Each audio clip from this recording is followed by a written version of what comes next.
This is episode 26 on wisdom, our 31-day journey through the book of Proverbs, and we are on our last chapter. This is chapter 31.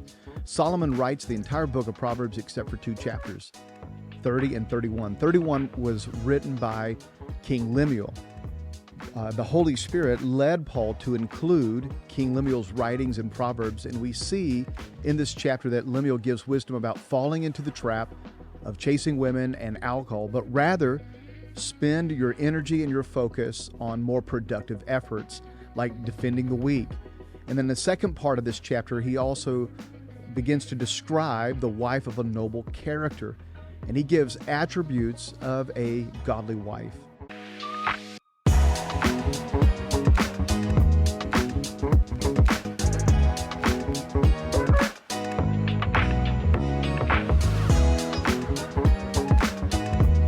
Verses 2 and 3, he says, "Listen, my son. Listen, son of my womb.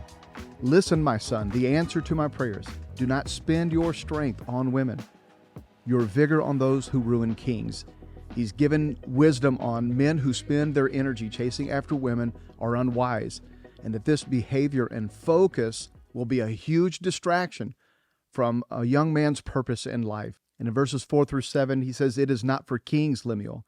It is not for kings to drink wine, not for rulers to crave beer, lest they drink and forget what has been decreed, and deprived of all the oppressed of their rights. Let beer be for those who are perishing, wine for those who are in anguish. Let them drink and forget their poverty and remember their misery no more." He's given advice and wisdom that the craving and obsession for alcohol is not for people who desire to be good leaders. You want to model being a solid example of having a sound mind and being stable in your decisions and your behavior. Now think about how alcohol can affect our ability to make sound decisions. Obsessive alcohol consumption has the reputation of contributing to poor decisions and acting like a fool. In verses 8 through 9, "Speak up for those who cannot speak for themselves, for the rights of all who are destitute. Speak up and judge fairly. Defend the rights of the poor and the needy." He is saying that it is wise to focus your energy on defending those who are weak. A good way to focus your energy is to think of ways to encourage and support those who are less fortunate. In verses 10 through 31, he is giving characteristics of a wife of noble character, a godly woman, a virtuous woman. I'm going to highlight just a few of these characteristics. In verse 10, he says, "A wife of noble character who can find?" That this woman is displaying high moral standards, a woman who fears the Lord, who honors God with her life.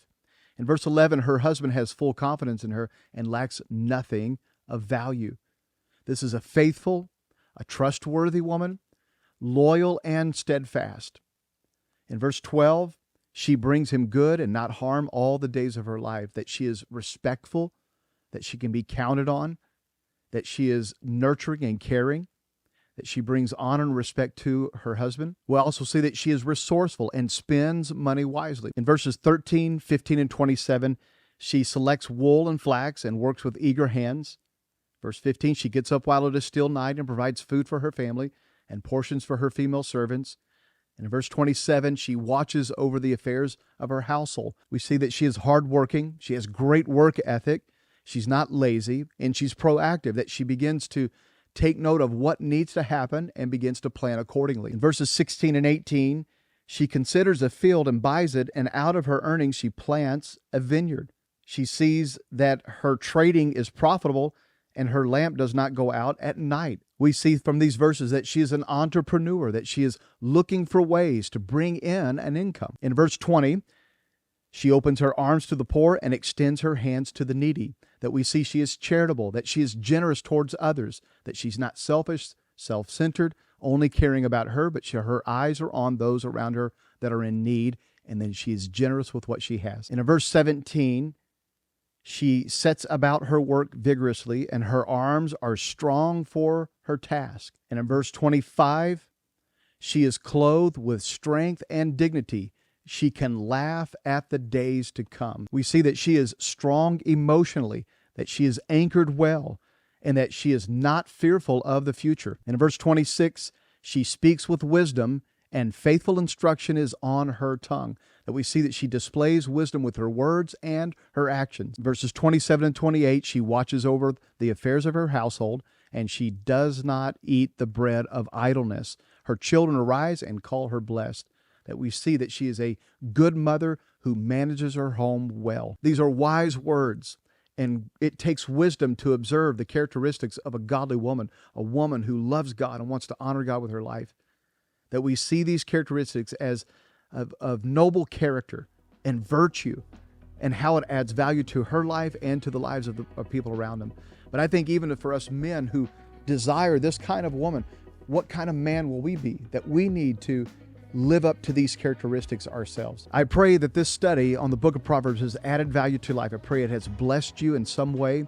I pray that you can sense the wisdom of God on your life. I know I have. I can say I've really enjoyed studying through the book of Proverbs.